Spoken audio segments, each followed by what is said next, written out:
Vídeo de hoje do canal do Nicola te conta com exclusividade o salário de Fabinho Soldado, diretor de futebol bastante ameaçado de demissão no Corinthians. Bora falar também sobre Flamengo versus Estudiantes. O time argentino tem causado em seu país, prometendo bastante animosidade para a partida de volta. Bora falar também sobre Andréas Pereira, que saiu do banco para resolver mais uma vitória a favor do Palmeiras. O início de Andréas Pereira no Verdão é espetacular.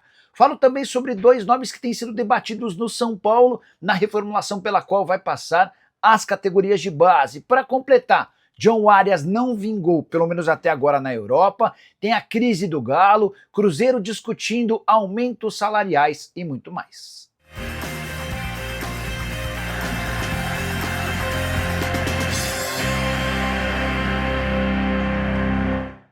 Fala aí pessoal, sou Jorge Nicola, bem-vindos a mais um vídeo do canal, sempre bom ter vocês por aqui. Sem perder tempo, pedir para deixar like, se inscrever no canal e ativar as notificações. Antes das notícias, deixa eu contar que todo esse conteúdo é um oferecimento de Alfa, patrocinadora de Grêmio e Internacional, e não poderia ter um dia melhor, afinal de contas, domingo de Grenal. Acho que o empate pode ser uma boa opção, até porque a cotação está espetacular, mas a minha sugestão para esse domingo é outra. Preciso da vitória da Inter de Milão contra o Sassuolo, do Barcelona contra o Getafe e do Always Red contra o Jorge Wilstermann. Esse último jogo do Campeonato Boliviano, a odd ficou em R$1,91, espetacular. Para você participar e pegar esse bilhete pronto, é bem simples, estou deixando o link no comentário fixo ou na descrição do vídeo, você clica em qualquer um deles, faz seu cadastro e depois já pode fazer sua fezinha. O domingo está tão legal também que dá para imaginar vitórias de Flamengo, Cruzeiro e Mirassol no Campeonato Brasileiro. Importante é você não perder essa chance. Só lembrando que você precisa ter pelo menos 18 anos de idade, jogar sempre com responsabilidade. Vem pra Alfa você também, beleza? Agora sim, bora começar o vídeo com aquele tradicional giro de notícias para contar que o Botafogo provocou o Atlético Mineiro depois de vencer por 1-0, outra vez com um jogador a menos. O Botafogo teve um atleta expulso ainda no primeiro tempo. Como consequência, nas redes sociais, o Botafogo fez menção às duas vitórias contra o Galo e colocou o logo de Vale a Pena Ver de Novo, uma marca da Globo com novelas que já foram exibidas e voltaram a ser mostradas. Quero contar também que a Ponte Preta está muito perto de trocar a Série C pela Série B. A Macaca venceu nesse sábado o Náutico nos aflitos por 1-0, terminando a primeira parte da fase de grupos atual com 100% de aproveitamento. São 3 jogos e 3 vitórias. Havia vencido o Guarani fora, o Náutico fora e o Brusque em casa. Dessa maneira dá para dizer que talvez com um empate nos últimos 3 jogos a Ponte Preta assegure matematicamente sua classificação para a Série B. Já na Série D, a final está definida. O Santa Cruz empatou com o Maranhão dentro de casa 0-0 e garantiu a sua presença e terá como adversário Barra de Santa Catarina, que venceu a Inter de Limeira também fora de casa. Havia feito 2-0 em casa, nesse sábado 3-2 em Limeira e o placar agregado de 5-2. Hora de falar sobre o Cruzeiro, que discute aumentos a 2 jogadores super importantes, Matheus Pereira e Caio Jorge. A observação interna de que esses 2 atletas merecem reajustes salariais. O caso mais preocupante é do Matheus Pereira, cujo vínculo se encerra em junho do ano que vem e o Cruzeiro tenta há pelo menos 4 meses a extensão desse contrato para não correr o risco de ver o Matheus Pereira assinando um pré-contrato com qualquer outro time do Brasil ou do exterior em janeiro, perdendo o jogador de graça na metade do ano que vem. Hoje, o Matheus Pereira ganha R$1.800.000 por mês. O jogador mais bem pago do Cruzeiro é o Gabigol com R$2.400.000. Caso do Caio Jorge é completamente diferente. Jogador que chegou com alguma desconfiança depois de não performar na Europa, até por isso tinha vencimentos na casa dos R$600.000 por mês. O Cruzeiro quer se sentar à mesa com o Caio Jorge para lhe garantir um considerável aumento salarial, até para fazer jus ao papel do atacante, que é hoje artilheiro do Campeonato Brasileiro e também da Copa do Brasil. Só para lembrar que o contrato do Caio Jorge não é um problema, ele tem vínculo até dezembro de 2028 e tem chamado a atenção de clubes do exterior.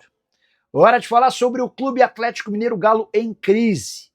E essa crise foi aumentada depois da derrota por 1-0 para o Botafogo, jogo no Newton Santos, em que o Galo atuou por pelo menos 60 minutos com um jogador a mais. No desembarque do time em Belo Horizonte, pressão de uma torcida organizada exigindo respostas. Tudo porque o Atlético completou 7 jogos sem vitória, a última vitória em 21 de agosto contra o Godoy Cruz, lá se vai um mês. Nesse período, o Sampaoli estreou com 4 partidas, são 2 empates e 2 derrotas, empates contra Santos e Bolívar, derrotas para Botafogo e Cruzeiro. Galo que nesse momento ocupa a 13ª colocação na tabela de classificação e faz jogo super decisivo contra o Bolívar no meio de semana, precisando da vitória para chegar às semifinais da Copa Sul-Americana. Só para completar em relação ao Atlético, outra má notícia do final de semana: a CNRD, a Câmara Nacional de Resolução e Disputas, negou o pedido de esclarecimentos do Galo. O Atlético tentou uma manobra para ganhar mais tempo para pagar o Cuiabá. A CNRD não aceitou esse pedido de esclarecimento e exigiu que o Atlético faça com urgência a quitação de R$ 4.600.000 ao Cuiabá, além de R$ 228.000 em honorários advocatícios. Hora de falar sobre John Arias, craque do Fluminense e do futebol sul-americano, mas apenas discreto no Wolverhampton. O meio-atacante colombiano de 28 anos de idade ainda não engrenou na Premier League. São 6 jogos, nenhum gol e nenhuma assistência. Foi titular em 3 partidas, reserva em outras 3. No último jogo do Wolverhampton, inclusive, entrou apenas a 18 minutos do fim. Situação completamente diferente da que ele tinha no Fluminense quando era craque e dono do time. Quase tudo que o Fluminense ganhou nos últimos tempos passava pelas boas atuações de John Arias. Jogador comprado por 17 milhões de euros, e aqui é importante fazer uma observação diferente. Cheguei a destacar algum tempo atrás sobre a situação do Gerson, que também foi vendido para o futebol europeu e já está fora dos planos do Zenit. O clube russo não quer mais contar com o Gerson e busca interessados em comprá-lo. No caso do Arias, a avaliação é diferente. O Wolverhampton ainda tem esperança de que depois de se adaptar ao futebol inglês e a uma nova realidade, o Arias ainda possa jogar em alto nível. O contrato do Arias no Wolverhampton só se encerra em junho de 2028.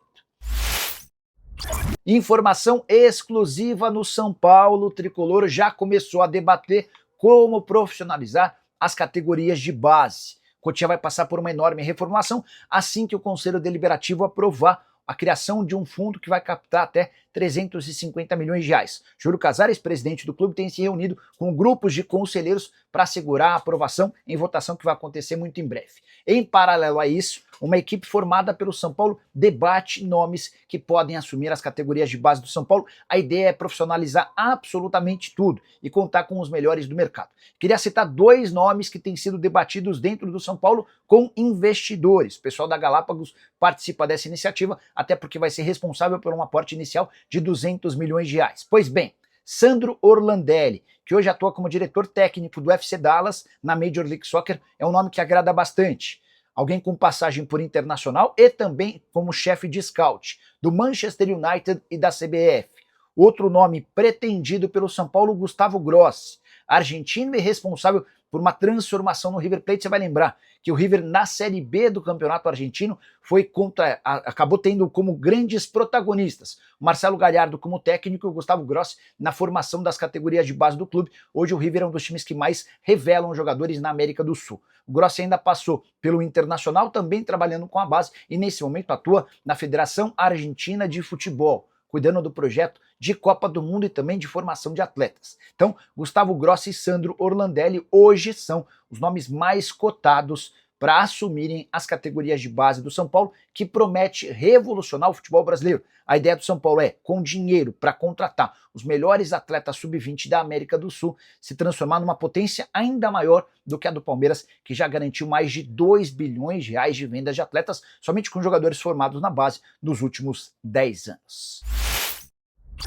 Hora de falar sobre Andréas Pereira e seu início arrasador com a camisa alviverde. Depois de dar um passe para gol em sua primeira partida como titular na vitória alviverde contra o River Plate na quarta-feira por 2-1 na Argentina, Andréas Pereira saiu do banco de reservas para marcar 2 bonitos gols na vitória do Palmeiras contra o Fortaleza por 4-1 na noite desse sábado. Resultado super importante para manter o Palmeiras na cola do Flamengo na disputa pelo título do Campeonato Brasileiro. Jogo entre Palmeiras e Fortaleza complicado. Palmeiras abre 1-0, toma o gol do empate, chega a marcar um 2-1 e o Andréas Pereira sai do banco para marcar 2 bonitos gols em finalizações de fora da área, sua grande marca. Se alguém tinha alguma dúvida de que o Andréas Pereira jogaria bem com a camisa do Palmeiras, acho que depois de 117 minutos essas dúvidas foram desfeitas. Ele atuou em apenas 3 partidas com 2 gols e uma assistência, sendo extremamente importante com a bola rolando e também na bola parada. jogador contratado por 10 milhões de euros junto ao Fulham, talvez o principal reforço alviverde em 2025. Para completar, só registrar que o Verdão levou 35.324 pessoas para o Allianz Parque com uma renda bruta de 2 milhões e 600 mil reais. Queria contar também que Ramon Sosa marcou seu primeiro gol com a camisa alviverde diante do Fortaleza, atacante paraguaio que não balançava as redes desde 11 de fevereiro. Para completar o noticiário alviverde, contar que o River Plate perdeu com seus reservas do Atlético Tucumã no Campeonato Argentino nesse sábado por 2-0. Hora de falar sobre o Flamengo, para contar que o Estudiantes não reconhece a retirada do cartão de Gonzalo Plata, muita confusão na Argentina. Por lá, através de informações cedidas pelo Estudiantes, a imprensa argentina tem causado, apontando um possível complô a favor do Flamengo para classificar o time brasileiro para as semifinais da Libertadores, basicamente aquilo que o pessoal do Flamengo fez depois da péssima atuação de Andrés Rojas, o árbitro da partida de ida na última quinta-feira, árbitro que não marcou um pênalti a favor do Flamengo em cima de Samuel Lino, árbitro que expulsou Gonzalo Plata quando na verdade deveria ter marcado outro pênalti a favor do Fla. Pois bem, na Argentina, a afirmação é de que a Conmebol não comunicou ninguém do Estudiantes sobre a retirada desse cartão do Gonzalo Plata. O Estudiantes chega a dizer que o Plata nesse momento não tem condição de jogo, o que soa bastante esquisito, até porque o Flamengo apresentou o ofício que recebeu da Conmebol informando sobre a retirada desse cartão amarelo do Plata, que lhe permite jogar a partida de volta. O Plata tomou 2 amarelos, o segundo amarelo se transformou num vermelho, sem esse segundo amarelo ele não foi expulso e pode ter condição de jogo na partida da próxima quinta-feira. Queria contar para vocês que o Estudiantes só volta a campo nessa segunda pelo Campeonato Argentino, quando enfrenta o Defensa e Justiça com a equipe completamente reserva. Já o Flamengo deve enfrentar o Vasco no clássico desse domingo no Maracanã, com o time praticamente todo titular. Do provável Flamengo com o Rossi no gol, Varela, Léo Ortiz, Léo Pereira e Ayrton Lucas na zaga, Saul ou Alan no meio campo, além de De La Cruz e Arrascaeta, na frente Plata, Pedro e Samuel Lino.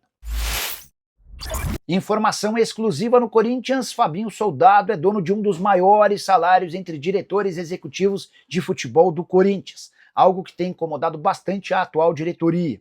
A avaliação de Osmar Stabile e companhia é de que o Fabinho Soldado nem tem um currículo tão grande para garantir 400 mil reais por mês. Só a título de comparação, ele recebe cifras parecidas a de Rodrigo Caetano na CBF, de João Paulo Sampaio nas categorias de base do Palmeiras. Ou seja, o trio está entre os mais bem pagos do futebol nacional. Com um detalhe importante, Fabinho Soldado havia sido contratado do Flamengo, onde ganhava 25 mil reais por mês. Fabinho tinha pequena importância dentro do departamento de futebol do Fla, era só o quarto dirigente mais importante do departamento, até por isso as cifras tão baixas. Quando ele é contratado pelo Augusto Melo no ano passado, chega ganhando 250 mil reais por mês. E o Augusto fez questão, antes de ir embora, de reajustar o salário do executivo de futebol, que passou a ganhar 400 mil mensais. Contei para vocês que se dependesse apenas de Osmar Stabile e companhia, Fabinho já teria sido demitido, mas jogadores do Corinthians, em especial Memphis Depay, pediram pela permanência do dirigente e o Corinthians optou por, pelo menos até dezembro, manter o executivo de futebol. A partir de 2026, essa discussão ganha outros contornos, até porque Fabinho Soldado segue sendo muito visto como um cara do Augusto dentro do departamento de futebol e uma série de decisões dele também incomodam. O contrato do Memphis Depay é considerado extremamente lesivo ao Corinthians e o Fabinho teve papel importante nas tratativas com o atacante holandês que custa 6 milhões de reais por mês e ainda tem direito à permanência no hotel pago pelo Corinthians que custa 700 mil mensais, como eu contei nesse sábado com exclusividade. Só para piorar, o Fabinho Soldado também é mal avaliado dentro do clube pela atual diretoria por conta de uma série de reforços que não vingaram. O que você pensa sobre as cifras que eu citei em relação ao Fabinho Soldado? Ele faz jus a tamanho dinheiro? Já usa o espaço para comentário para registrar sua opinião. Só não esquece de deixar like, de se inscrever no canal. A gente se encontra assim que surgir notícia.